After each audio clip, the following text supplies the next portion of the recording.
ലക്ഷ്മിപ്രിയക്ക് നല്ല 8ന്റെ പണിയാണ് കിട്ടിയത് കേട്ടോ. 10 കോടി രൂപ നഷ്ടപരിഹാരത്തിന് വേണ്ടിയിട്ട് അവർ കോടതി സമീപിക്കാൻ പോവുകയാണ്. അങ്ങനെയെങ്കിൽ 1 കോടി രൂപ, അതായത് നഷ്ടപരിഹാരം 10 കോടി വേണമെന്ന് പറയുമ്പോൾ അതിന്റെ 10% അടയ്ക്കണം എന്നുള്ളതാണ് നിയമം. 1 കോടി രൂപ കെട്ടിവെക്കേണ്ടി വരും. ആ 1 കോടി രൂപയുടെ സോഴ്സ് കാണിക്കേണ്ടി വരും. അതൊന്നും കൂടാതെ അൻസിബയുടെ പിന്നില് വർഗീയവാദികൾ ഉണ്ട് എന്നുള്ള ആ വാദത്തിന് എതിരെ അൻസിബ വീണ്ടും ഒരു പരാതി കൊടുത്താൽ വീണ്ടും 8ന്റെ പണി കിട്ടുകയും ചെയ്യും എന്നുള്ള കാര്യത്തിൽ തർക്കമൊന്നും വേണ്ട. ലക്ഷ്മിപ്രിയ നല്ല കിടിലൻ കളിയെ കളിച്ചത് എന്തായാലും. അതായത് അവർക്കെതിരെ ചെയ്ത വീഡിയോസ് ഒക്കെ റിമൂവ് ചെയ്യാൻ വേണ്ടി കേസ് കൊടുത്തു എന്നാ പറയുന്നത്. അൻസിബയുടെ കൂടെ ആരും ഉണ്ടാകില്ല എന്നുള്ള തെറ്റായ ധാരണക്ക് പുറത്താണ് ഇപ്പൊ ഇവരൊക്കെ സംസാരിക്കുന്നത് കേട്ടോ. സത്യത്തിൽ ഇവിടെയുള്ള ജനങ്ങൾ മുഴുവൻ അൻസിബക്ക് കൂടെ തന്നെയാണെന്നുള്ളതാണ്. നമുക്ക് എന്തായാലും ആ വിഷയത്തിൽ ഡീറ്റെയിൽ ആയിട്ട് ഒന്ന് ഇറങ്ങിച്ചല്ല. അതിനു മുൻപ് ഒരു ചെറിയ ക്ലിപ്പ് നിങ്ങളൊന്ന് കേൾക്കണം. രഞ്ജിനി ഹരിദാസുമായി ബന്ധപ്പെട്ടുള്ള ഒരു സംഭവമാണ്. ഏതോ ഒരു നടൻ അർദ്ധനഗ്നനായിട്ടുള്ള ഒരു ഫോട്ടോ അയച്ചു കൊടുത്തിട്ട് പറഞ്ഞത്രേ, എനിക്ക് ഇതേപോലത്തെ നിങ്ങളുടെ ഫോട്ടോ അയച്ചു തരുമോ എന്നുള്ളത്. രഞ്ജിനി ഹരിദാസ് പിന്നെ വിശാല മനസ്കതയുള്ള ഒരാളായതുകൊണ്ട് ചിരിച്ചുകൊണ്ട് അത് തള്ളിയെന്നാ പറയുന്നത്. ഒന്ന് കേൾക്കാം. രഞ്ജിനി ഹരിദാസ് ഗുരുതരമായ ചില ആരോപണങ്ങൾ ഉന്നയിച്ചുകൊണ്ട് രംഗത്തെത്തിയിരിക്കുകയാണ്. സംഗീത രംഗത്തെ ഒരു പ്രശസ്തൻ തന്നെ കിടക്ക പങ്കിടാൻ ക്ഷണിച്ചു. തനിക്കതിൽ താല്പര്യമില്ലെന്ന് പറഞ്ഞപ്പോൾ അദ്ദേഹം പറഞ്ഞത് എന്നെ അത്ഭുതപ്പെടുത്തി. ഞാൻ എല്ലാ വാതിലുകളും മുട്ടുന്നു, താല്പര്യമുള്ളവർക്ക് തുറക്കാം, അല്ലാത്തവർക്ക് പോകാം. പല വാതിലുകളും പരാതിയില്ലാതെ തുറക്കപ്പെട്ടതുകൊണ്ടാകാം അദ്ദേഹം ഈ മുട്ട് തുറന്നുകൊണ്ടിരിക്കുന്നത്. മുട്ടുവിൻ തുറക്കപ്പെടും എന്നാണല്ലോ പ്രമാണം. രഞ്ജിനി വെളിപ്പെടുത്തിയ മറ്റൊരു കാര്യം എന്താണെന്ന് വെച്ചാൽ നമുക്കൊക്കെ അറിയാവുന്ന വലിയൊരു നടൻ രഞ്ജിനിയുടെയും അടുത്ത സുഹൃത്താണ്. അയാൾ ഷർട്ടിടാത്ത അയാളുടെ ഒരു ചിത്രം രഞ്ജിനിക്ക് അയച്ചു കൊടുത്തിട്ട് ഇതുപോലെ അർദ്ധനഗ്നയായ ഒരു ഫോട്ടോ എടുത്ത് തനിക്ക് തിരിച്ചയച്ചു തരണം പറയുന്നു. രഞ്ജിനി അയാളോട് വളരെ സൗമ്യമായി ചോദിച്ചു, നിനക്ക് എന്ത് പറ്റി, എന്താണ് കുഴപ്പമെന്ന്. അവന്റെ കുഴപ്പം ആ പാവം രഞ്ജിനിക്ക് മനസ്സിലായി കാണില്ല. അത് 2 ചുട്ട അടി കിട്ടുമ്പോൾ മാറുന്ന കുഴപ്പമാണ്. എന്തായാലും ഈ ഞരമ്പ് രോഗിയായ സംഗീത സംവിധായകനും ബോഡി ബിൽഡറായ ഈ നടനും ഒന്ന് ആശ്വസിക്കാം. രഞ്ജിനി നിങ്ങളുടെ രണ്ടുപേരുടെയും പേരുകൾ വെളിപ്പെടുത്തിയിട്ടില്ല. ബോഡി ബിൽഡറോ? ബോഡി ബിൽഡറായ നടൻ? മലയാള സിനിമയിലെ ബോഡി ബിൽഡേഴ്സ് ആരൊക്കെയാണ്? മനസ്സിനകത്തേക്ക് കുറെ പേരുകൾ വരുന്നുണ്ട്. ഇപ്പൊ ഇതൊക്കെ ആളുകൾക്ക് ഒരു സംശയത്തിന്റെ ദൃഷ്ടിയിൽ നോക്കാൻ തോന്നില്ലടോ. ഇപ്പൊ ബോഡി ബിൽഡർ, നല്ല ബോഡിയുള്ള റിയാസ് ഖാൻ നല്ല ബോഡി ഉണ്ട്, അതേപോലെ ഉണ്ണിമുഖത്തിന് നല്ല ബോഡി ഉണ്ട്. പിന്നെ ആരാണ് അത്ര നല്ല ബോഡിയുള്ള ആളുകൾ?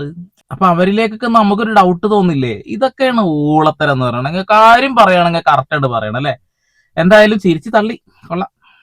ഇപ്പോൾ നടി അൻസിബയും തന്നെ ഇല്ലാ കഥകൾ പറഞ്ഞ് അപമാനിച്ചവർക്കെതിരെ സുകന്യയെ പോലെ തീരുമാനിച്ചുറച്ച് ഇറങ്ങിക്കഴിഞ്ഞു. അൻസിബ പറയുന്നു, തനിക്ക് തന്റെ കുടുംബത്തിലുള്ളവരുമായിട്ട് അവിഹിത ബന്ധമുണ്ടെന്നുള്ള കഥ കെട്ടിച്ചമച്ച് പ്രചരിപ്പിച്ചു. എനിക്ക് ഡബിൾ ഡാഡി സിൻഡ്രോം ഉണ്ടെന്ന് മെസ്സേജും അയച്ചു. അൻസിബ ചോദിക്കുന്നു, ആ പറഞ്ഞ കാര്യങ്ങളൊക്കെ ഞാൻ എങ്ങനെയാണ് ക്ഷമിക്കേണ്ടത്? അതൊരിക്കലും ക്ഷമിക്കാൻ കഴിയില്ല. ഞാൻ ഇതൊരിക്കലും ക്ഷമിക്കുകയോ മറക്കുകയോ ഇല്ല. കാരണം മറ്റൊരാളോട് പറയാൻ പാടില്ലാത്ത അത്രയും നീചമായ കാര്യങ്ങളാണ് അദ്ദേഹം പറഞ്ഞിരിക്കുന്നത്. അൻസിബ ഇത്തരം ഗുരുതരമായ ആരോപണങ്ങൾ ഉന്നയിച്ചിരിക്കുന്നത് നടൻ ടിനി ടോമിനെതിരെയാണ്. അൻസിബയുടെ കൈവശം ഇതിനൊക്കെ തെളിവുകൾ ഉണ്ടെങ്കിൽ കാലം എത്ര പിന്നിട്ടാലും സുകന്യയുടെ കേസ് പോലെ വിജയിക്കാനാകുമെന്നത് സംശയമന്യേ പറയാവുന്നതാണ്.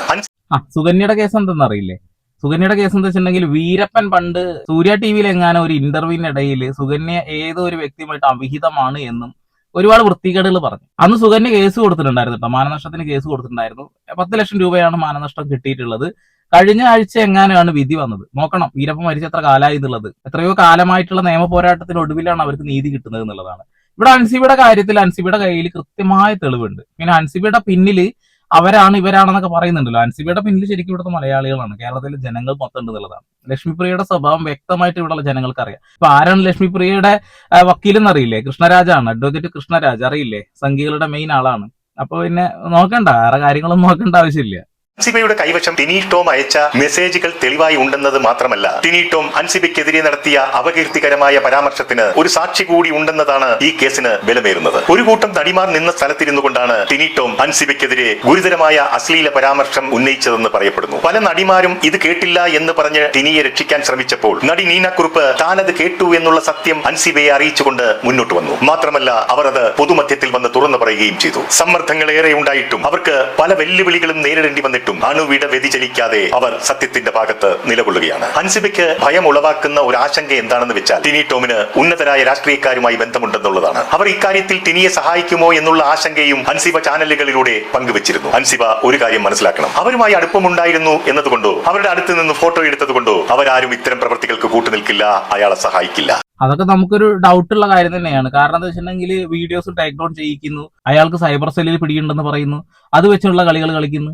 അപ്പൊ പൂർണ്ണമായിട്ട് തള്ളിക്കളയാൻ കഴിയില്ല. പിന്നെ പൈസ ഉണ്ടല്ലോ, കഴിവൊന്നുമില്ലെങ്കിലും പൈസ അത്യാവശ്യം കയ്യിൽ വന്നിട്ടുണ്ട്. അതാണ് കോമഡി. അത് വെച്ച് ആള് കളിക്കുന്നുള്ളൊരു പേടി എല്ലാവർക്കും ഉണ്ട്.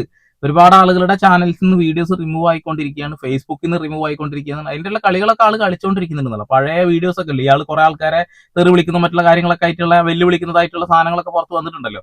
അപ്പൊ അതൊക്കെ റിമൂവ് ആയിക്കൊണ്ടിരിക്കുന്നുണ്ട്, അതൊരു സൈഡിൽ കൂടെ നടക്കുന്നുണ്ട്. ഇനി ഇതിനു മുൻപും പലപ്പോഴും വിടുവായിത്തം വിളമ്പിയതിനു ശേഷം പ്രശ്നം ഗുരുതരമാകുമ്പോൾ മാപ്പ് പറഞ്ഞ് തടിയൂരി രക്ഷപ്പെടുന്നത് പലപ്പോഴും നാം കണ്ടിട്ടുള്ളതും കേട്ടിട്ടുള്ളതുമാണ്. പണ്ടൊരിക്കൽ പ്രധാനമന്ത്രിയെ അധിക്ഷേപിച്ചതിന് ശേഷം മാപ്പ് പറഞ്ഞതും ബിഗ് ബോസ് മത്സരാർത്ഥിയായ രജിത് കുമാറിനെ പിന്തുണച്ചു എന്നതിന്റെ പേരിൽ ഒരു സ്ത്രീയുടെ നേരെ അശ്ലീല പരാമർശം നടത്തിയതിനു ശേഷം മാപ്പ് പറഞ്ഞതും സുരേഷ് ഗോപിയെ ആക്ഷേപിച്ച് മിമിക്രി ചെയ്തതിനു ശേഷം മാപ്പ് പറഞ്ഞതും നസീർ സാറിനെ ആക്ഷേപിച്ച് അപകീർത്തിപ്പെടുത്തിയതിനു ശേഷം മാപ്പ് പറഞ്ഞതുമൊക്കെ ജനം മറന്നിട്ടില്ലെന്നുള്ളത് ഓർക്കുക. അപ്പോഴെല്ലാം അത് നാക്കുപിഴവായി കണ്ട് താങ്കളോട് ക്ഷമിക്കുകയും ചെയ്തിട്ടുണ്ട്. ഇവിടെയും ഒരു സഹോദരി നിങ്ങളുടെ പ്രവൃത്തി കാരണം വിഷമിച്ചിട്ടുണ്ടെങ്കിൽ അവരോടും നിരൂപാധികം മാപ്പ് പറഞ്ഞ് കേസും കോടതിയും ഒക്കെ ഒഴിവാക്കി തടിയൂരാവുന്നതാണ്. എനിക്ക് തോന്നുന്നില്ല ഇനി തടിയൂരാൻ കഴിയുന്നുള്ളത്. കാരണം ലക്ഷ്മിപ്രിയ ഒരു സൈഡിൽ നിന്നാണ് പിടിച്ചിട്ടുണ്ട്. അൻസിബയുടെ മതം തന്നെയാണ് ഇവിടെ വിഷയം എന്നാണ് എനിക്ക് തോന്നുന്നത്. അല്ലെങ്കിൽ ലക്ഷ്മിപ്രിയ എങ്ങനെയൊന്നും പറയില്ല എന്നുള്ളതാണ്. ലക്ഷ്മിപ്രിയയുടെ ഫേസ്ബുക്ക് പോസ്റ്റ് ഒക്കെ നിങ്ങൾ കണ്ടിട്ടില്ലേ? മുസ്ലിങ്ങളെ പന്നിയോട് ഉപമിച്ചുകൊണ്ടൊക്കെ ഒരുപാട് വൃത്തികേടുകൾ ഫേസ്ബുക്കിൽ അവർ പോസ്റ്റ് ചെയ്തിട്ടുണ്ട് എന്നുള്ളതാണ്. ഇപ്പൊ അതൊക്കെ റിമൂവ് ചെയ്തിട്ടുണ്ടാവും ചിലപ്പോൾ. കാരണം ഈ ഒരു കേസിന് ശക്തമാവണമെങ്കിൽ ഇവരുടെ പ്രീവിയസ് ഹിസ്റ്ററി ഒക്കെ കോടതി പരിശോധിക്കും എന്നുള്ളതാണ്. അതായത് 10 കോടി രൂപ നഷ്ടപരിഹാരത്തിനാണല്ലോ കൊടുക്കുന്നത്. തീർച്ചയായിട്ടും പരിശോധനകൾ ഉണ്ടാവും. അപ്പൊ ചിലപ്പോൾ റിമൂവ് ചെയ്യാനുള്ള സാധ്യതകൾ ഉണ്ട് എന്നുള്ളതാണ്. ഇവർ മദ്രസയിലൊന്നും പോയിട്ടില്ല കേട്ടോ. ഇവർ ഖുറാനെ കുറിച്ച് പഠിക്കുക കാര്യങ്ങളൊന്നും ചെയ്തിട്ടില്ല. പഠിച്ചിട്ടുണ്ടെന്നുണ്ടെങ്കിൽ ആരിഫ് ഹുസൈനെ പോലെയൊക്കെ ഒരു കസേര ഇട്ട് ഇരുന്നിട്ട് വിമർശിക്കുക എന്നാ പറയുന്നത്. അത് ഇതിനെക്കുറിച്ച് മുൻധാരണ ഒന്നുമില്ല, എന്നിട്ടും പറയുന്ന കാര്യങ്ങൾ ഇതാണെന്നുള്ളതാണ്. എന്തായാലും അവർ രക്ഷപ്പെട്ടു. ഇവിടെ വന്ന് ഞങ്ങളാണ് ഇപ്പൊ കുടുങ്ങി കിടക്കുന്നത് എന്നുള്ളതാണ്. വേറെ ഒന്നും അതിൽ പറയാനില്ല എന്നുള്ളതാണ്. അപ്പൊ ടിനി ടോമും പ്രധാനമന്ത്രിയെ പോലും അവഹേളിച്ച സംഭവങ്ങൾ ഉണ്ടായി എന്നാ പറയുന്നത് കേട്ടോ. ഞാൻ ആദ്യമായിട്ട് കേൾക്കുകയാണ്. സുരേഷ് ഗോപിയുടെ കഥ എനിക്കറിയാം. പിന്നെ പ്രേം നസീറിനെ കളിയാക്കിയ ഒരു സംഭവം നമുക്ക് അറിയാവുന്നതാണെന്നുള്ളതാണ്. അതൊന്നും കൂടാതെ നിരന്തരമായിട്ട് സ്വന്തം ശബ്ദം കൊണ്ട് സംസാരിച്ചിട്ട് ഇത് മമ്മൂട്ടിയാണെന്ന് മോഹൻലാലാണെന്ന് പറഞ്ഞ് നമ്മളെയും കൂടി പറ്റിക്കുന്നുണ്ടല്ലോ. അപ്പൊ അതിനും കേസ് കൊടുക്കണം ശരിക്കും. അൻസിബ ഇപ്പോൾ ടിനി ടോമിനെതിരെ മാത്രമല്ല പൊരുതുന്നത്, അമ്മയുടെ വൈസ് പ്രസിഡന്റായ ലക്ഷ്മി പ്രിയക്കെതിരെയും നിയമ പോരാട്ടത്തിന് ഇറങ്ങുകയാണ്. ശക്തയായ എതിരാളികൾക്കെതിരെ ഒറ്റയാൽ പോരാട്ടമാണ് ആ പെൺകുട്ടി നടത്തുന്നത്. ലക്ഷ്മി പ്രിയ പറയുന്നു അൻസിബയിൽ നിന്നും 10 കോടി രൂപ നഷ്ടപരിഹാരം ആവശ്യപ്പെട്ടുകൊണ്ട് കോടതിയെ സമീപിക്കാൻ പോവുകയാണെന്ന്. കഴമ്പില്ലാത്ത കേസ് ഫയൽ ചെയ്തു തന്നെ അപമാനിച്ചു എന്നതാണ് കാരണമായി പറയുന്നത്. ഈ കേസിൽ ലക്ഷ്മി പ്രിയയ്ക്ക് വിജയമുണ്ടാവുകയാണെങ്കിൽ അവർക്ക് പിന്നെ ഒരു ജോലിക്കും പോകേണ്ട കാര്യമില്ല. അൻസിബ തരുന്ന 10 കോടി ബാങ്കിൽ നിക്ഷേപിച്ചിട്ട് ഇനിയുള്ള കാലം സുഖമായി അവർക്ക് ജീവിക്കാം. പക്ഷേ നാടോടിക്കാറ്റിൽ ദാസനും വിജയനും കണ്ട സ്വപ്നം പോലെ ആയിരിക്കാനാണ് സാധ്യത. 10 കോടി നഷ്ടപരിഹാരം ആവശ്യപ്പെട്ട് കേസ് ഫയൽ ചെയ്യുന്നതിന് അതിന്റെ 10% 1 കോടി രൂപ കോടതിയിൽ കെട്ടിവെക്കണം. ഇനി കേസ് നടത്താനുള്ള ചിലവുകൾ വേറെയും. ഈ പൈസയുടെ സോഴ്സിനെ പറ്റിയും ചിലപ്പോൾ ചോദ്യങ്ങൾ ഉയർന്നു വന്നേക്കാം. എന്നാൽ ഇതൊക്കെ പരിഹരിച്ചു എന്നിരിക്കട്ടെ, എന്നാലും 10 കോടി രൂപയുടെ മാന്യത ഇവർക്കുണ്ടോ എന്ന് കോടതി പരിശോധിക്കും. അതെ, ആ പരിശോധനയിൽ അവർക്ക് 5ന്റെ കായ്ക്കുള്ള ഇല്ല എന്ന് കോടതിക്ക് മനസ്സിലാവുന്നുള്ളതാണ്. 10 കോടി എന്തുണ്ടൊക്കെയാണെന്ന് മനസ്സിലാവുന്നില്ല. ലക്ഷ്മി പ്രിയക്ക് അൻസിബ അയച്ച ഒരു ഫോട്ടോ, ആ ഒരു ഫോട്ടോ സ്വന്തം ഭർത്താവ് കയറി അങ്ങ് നോക്കിയത്രേ. എന്നിട്ട് ഭർത്താവ് തല്ലി എന്നൊക്കെയാണ് പറയുന്നത്. കൊള്ളാം. അതിൽ വനിതാ കമ്മീഷൻ വല്ല അന്വേഷണം നടത്തും എന്നുള്ളത് എനിക്ക് ചോദിക്കാനുള്ളത്. ആ ഒരു ഫോട്ടോ കണ്ടതിന്റെ പേരിൽ തല്ലി എന്നൊക്കെ ഒരു കാര്യമൊക്കെ ഞാൻ അറിയാൻ കഴിഞ്ഞിട്ടുള്ളത്. കൊള്ളാം. എന്തായാലും വീണടുത്ത് കിടന്ന് ഉരുള്. ചുമ്മാ 10 കോടി കിട്ടുകയാണെങ്കിൽ കിട്ടട്ടെ വിചാരിച്ച് ചെയ്തതല്ലേ. അവസാനം ഇപ്പൊ എന്തായി? 8ന്റെ പണി കിട്ടിയില്ലേ? 1 കോടി എവിടുന്ന് കണ്ടെത്തും? അഡ്വക്കേറ്റ് കൃഷ്ണരാജിന് എവിടുന്ന് എടുത്ത് കായ് കൊടുക്കും? ഫീസ് അടയ്ക്കണ്ടേ? എന്തുവാ? തമിഴിലെയും തെലുങ്കിലെയും മലയാളത്തിലെയും സൂപ്പർ താരമായ സുകന്യയുടെ കേസ് ന്യായവും തെളിവുകളും മറ്റും കൃത്യമായി ഹാജരാക്കിയിട്ടും നഷ്ടപരിഹാരമായി ലഭിച്ചത് വെറും 10 ലക്ഷം രൂപയാണ്. അതുമായി താരതമ്യം ചെയ്യുമ്പോൾ ഈ കേസിൽ മാക്സിമം ഒരു 10,000 രൂപ വരെ പ്രതീക്ഷിക്കാവുന്നതാണ്. ലക്ഷ്മി പ്രിയ ഒരു കാര്യം മനസ്സിലാക്കിയാൽ നന്നായിരിക്കും. മാനാഭിമാനം എല്ലാവർക്കും ഉണ്ടെന്ന് ഓർക്കുക. നിങ്ങൾ പൊതുമധ്യത്തിൽ പുഴുത്തു ചാകുമെന്ന് പറഞ്ഞുകൊണ്ട് തെറിയഭിഷേകവും അധിക്ഷേപ വർഷങ്ങളും ചൊരിഞ്ഞ നീനാക്കുറുപ്പിന് മാനാഭിമാനം എന്നൊന്നില്ലേ? ഇങ്ങനെയാണെങ്കിൽ അവർ നിങ്ങൾക്കെതിരെ എത്ര കോടി രൂപ ആവശ്യപ്പെട്ടാണ് കേസ് ഫയൽ ചെയ്യേണ്ടതെന്ന് കൂടി പറഞ്ഞു തന്നാൽ നന്നായിരിക്കും. അൻസിബയെ പുറത്താക്കേണ്ടത് ഇപ്പോൾ അമ്മ സംഘടനയുടെ അനിവാര്യതയാണ്. കാരണം നീതി നിഷേധത്തിനെതിരെയാണ് അൻസിബ ഇപ്പോൾ ശബ്ദമുയർത്തിയിരിക്കുന്നത്. അങ്ങനെ ശബ്ദമുയർത്തിയവരെയൊക്കെ പുറത്താക്കിയ ചരിത്രം അമ്മയ്ക്കുണ്ട്. അതെ, അതാണ് അമ്മമ്മ. നല്ല അടിപൊളിയാണ്. ഓർമ്മയില്ലേ നമ്മുടെ തിലകൻ എന്ന് പറയുന്ന പാവപ്പെട്ട മനുഷ്യൻ മഹാനടനാണ്. അദ്ദേഹത്തിനെയാണ് ഒരു കാര്യവും ഇല്ലാതെ എടുത്ത് അങ്ങ് ദൂരെ കളഞ്ഞെന്നുള്ളതാണ്. നീതി നിഷേധം നിരന്തരമായി നമ്മൾ കണ്ടുകൊണ്ടിരിക്കുകയാണ്. ഹേമ കമ്മിറ്റി റിപ്പോർട്ട് വന്നതോട് കൂടിയിട്ട് നല്ലൊരു ഇമേജ് അമ്മയ്ക്ക് കിട്ടി. അത് കഴിഞ്ഞപ്പോ അമ്മ എന്ന പേരൊക്കെ ആളുകൾ മാറ്റി മാമ എന്ന് പറയേണ്ടി വന്നു എന്നുള്ളതാണ്. ഇവിടെ അൻസിബയെ പുറത്താക്കാനുള്ള പരിപാടികളാണ് നടത്തിക്കൊണ്ടിരിക്കുന്നത്. ഇതൊക്കെ ജനങ്ങൾ കാണുന്നുണ്ടെന്നുള്ള ബോധം വേണം കേട്ടാ. പിന്നെ മെയിൻ ആയിട്ടുള്ള നടന്മാരത് ഈ വിഷയത്തിൽ മിണ്ടിയിട്ടില്ല. ആകെ ആസിഫ് അലി മാത്രമേ മിണ്ടിയിട്ടുള്ളൂ എന്നുള്ളതാണ്. എന്തായാലും ലക്ഷ്മിപ്രിയ ഇങ്ങനെയുള്ള ആളുകളൊക്കെ അമ്മയുടെ തലപ്പത്ത് കൊണ്ടിരുത്തിയ ആളുകളെ സമ്മതിക്കണം കേട്ടോ.